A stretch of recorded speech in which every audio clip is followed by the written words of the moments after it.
안녕하세요. 바람과 구름의 이야기를 들려주는 이바구 여사 김안나입니다. 오늘 저는 서대문 역사박물관의 할아버지 벽돌과 아기 벽돌의 이야기를 여러분께 들려드리고자 합니다. 나라를 생각하는 소중하고 보람된 시간이 되길 소망하며 이야기를 시작하겠습니다. 아가 두려워 마라. 김안나. 100년이 훨씬 넘은 서대문 형무소 역사관에 잃어버렸던 건물을 새로 짓기 시작했다. 원형 복원사업, 즉 옛모습 살리기를 하는 일이었다. 트럭에서 차곡차곡 쌓여져 있던 새 벽돌이 두리번거린다. 이곳이 어디인지 단단하게 변해버린 자기 몸을 이리저리 만져보며 몹시 두려운 듯 떨고 서 있다. 그때 맞은편 오래전부터 묵묵히 서 있던 건물의 벽돌 할아버지가 너희들은 어디서 왔니? 하시며 말을 건넨다. 고라니 토끼가 많이 살고 있는 곳이고요. 고구마가 많이 심어있는 붉은 땅이에요. 언덕에는 몸집과 키가 엄청 큰 느티나무 호랑이 할아버지와 늘 향수를 많이 뿌리는 아카시아 아줌마, 주먹만한 알밤을 자랑하는 밤나무 아저씨도 함께 살아요. 조금 전까지도 떨고 있던 아기 벽돌은 고구마골 얘기에 더듬거리지만 생기를 찾은 듯 했다. 할아버지 벽돌은 지그시 눈을 감으시며 너도 고구마골에서 왔구나. 나도 그곳에서 왔단다.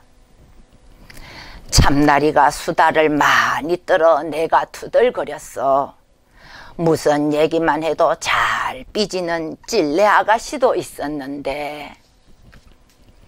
벽돌 할아버지, 지난 태풍 때 느티나무 호랑이 할아버지가 크게 다쳐 아직도 누워 계세요. 그런데 벽돌 할아버지, 아유, 이곳에 도착하기 전 너무 많이 아팠어요. 제 몸이 없어지는 줄 알았어요. 너무 무섭고 겁이 나 소리조차 못 지르고 눈을 감았어요. 아무 생각이 없었어요. 그런데 제 몸이 아주 단단하고 튼튼한 네모 모양의 모습으로 변해 있었어요. 아기 벽돌아, 많이 힘들었지? 나도 그랬단다.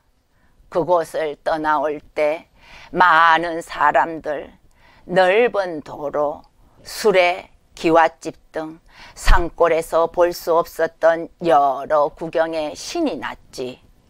그런데 넓은 양철 지붕의 어느 큰 집으로 들어가니 내 몸을 가지고 이리 뒹굴고 저리 뒹굴고 몸을 가눌 수 없었어.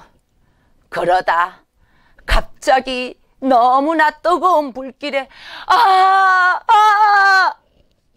정신을 잃었지.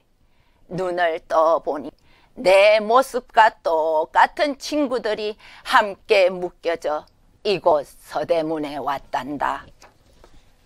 이곳에 와서 난 너무 슬프고 외로웠어. 세상에서 내가 제일 큰 아픔을 가진 줄 알았어. 그런데 이곳에서 보니 내 아픔보다 더 큰 슬픔과 고통을 보았다. 손톱을 뽑는 것도 보았고 거꾸로 매달아 코에 물을 넣고 심지어 괴상하게 생긴 못이 박힌 못 상자 안에 사람을 넣고 굴리는 것도 보았다. 지금도 울부짖던 소리가 내 귓가에 들리는 것 같아.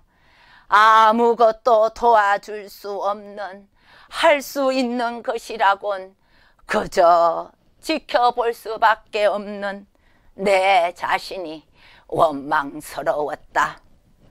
이곳에서 돌아가신 많은 애국자들이 내 몸을 마구 치면서 원망하고 답답해 하였어. 그러던 어느 날 내 몸을 쓰다듬으며 사람들이 나를 안고 울었어. 태극기를 내 몸에 감싸지면서 대한 독립 만세라고 외치며 아직도 그날만큼 큰 기쁨과 행복한 적이 없었다. 그러나 지금 더 행복하단다.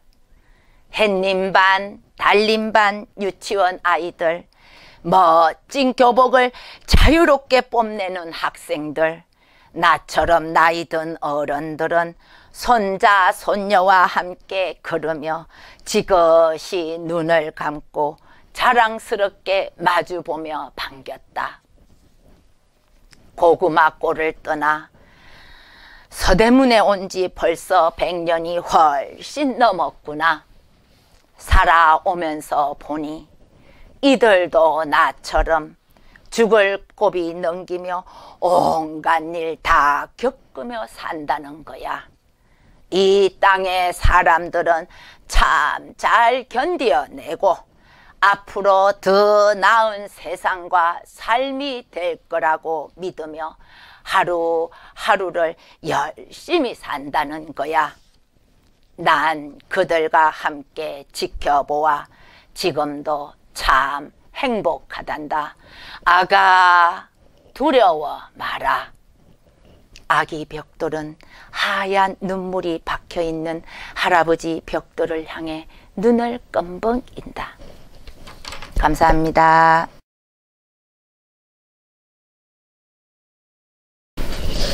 안녕하세요. 얘기 오늘 재미나게 들으셨나요? 여러분이 얼마나 잘 들었는지 제가 한번 퀴즈로 한번 확인해 보도록 하겠습니다. 자, 저희 여기 독립문공원에 있는 아주 멋진 코트를 입고 계시는 서재필 선생님이 계십니다.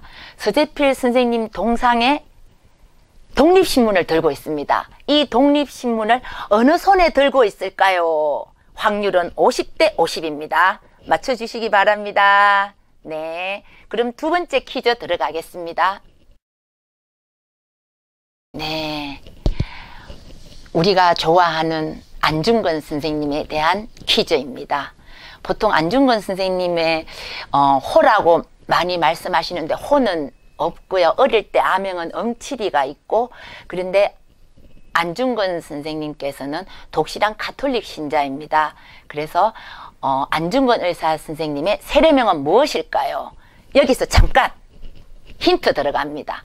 주방기구입니다. 냄비도 있고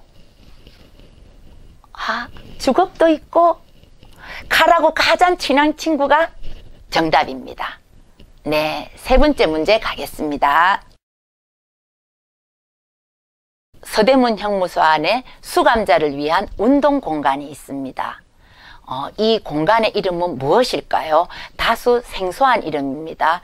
그런데 모양이 부채꼴 모양으로 생겨가 있고요. 그 중심에 일제 순사들이 서가지고 관리 감독을 했다고 합니다. 서로 정보도 교환 못하게 말 못하게 했는 운동시설입니다. 유관순 땡땡.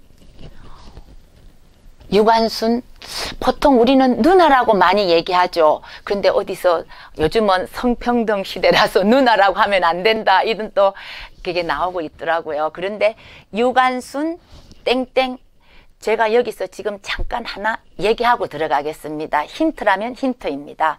우리는 보통 안중근 땡땡, 유관순 땡땡, 보통 우리는 누나라고 많이 얘기를 합니다. 그런데 요즘 양성평등 시대에 그것도 옳은 호칭이 아닌 것 같습니다.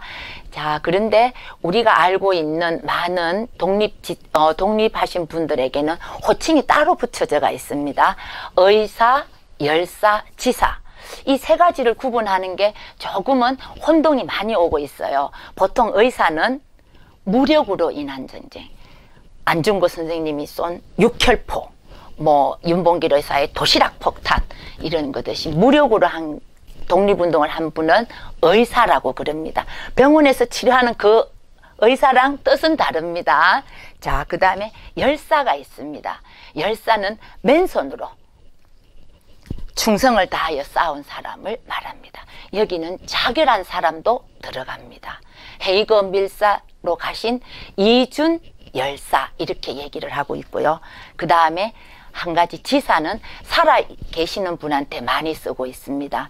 이제 나라와 민족으로 해서 제 몸을 바쳐 일하려는 뜻을 가진 사람을 지사라고 합니다.